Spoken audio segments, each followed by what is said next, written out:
A prioridade para os concellos que integran a Mancomunidade Serra do Barbanza é garantir a continuidade da planta de Serbia. A curto prazo apostan por redimensionar as instalacións en función do número dos concellos aos que seguirá a prestar servizo, posto que algúns municipios xa manifestaron a súa vontade de non seguir adheridos.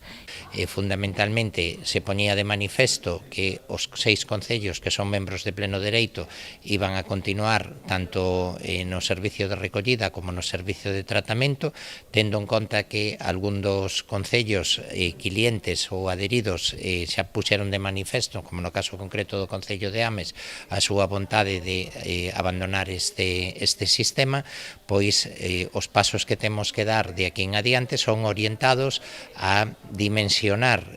as instalacións e dimensionar o servicio en función do número de concellos aos que se lle vai a prestar servicio, tendo en conta e establecendo como prioridade intentar preservar o maior número de postos de traballo posible. No que respecta ao futuro, a Mancomunidade está a estudar as posibles actividades que pode acoller a planta, como a reciclaxe de residuos dos puntos limpos ou os procedentes da construción, co obxectivo de diversificar o modelo de xestión e manter o maior número de postos de traballo posibles. Analizar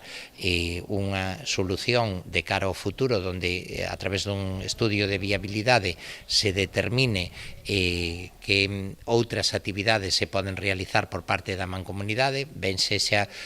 o relativo á instalación dunha planta de residuos de construción, ben sexa a xestión dos puntos limpos dos distintos concellos ou outras modalidades de xestión de residuo que poda supoñer unha actividade diversificada da Mancomunidade e, sobre todo, co obxectivo de que a maior parte deses postos de traballo pois consigan manterse. Todos estes aspectos abordaránse na futura reunión da Xunta Directiva e posterior asemblea, ademais dos detalles do plan de pagamento da Mancomunidade á FCC, definindo as cotas a aboar por cada un dos concellos.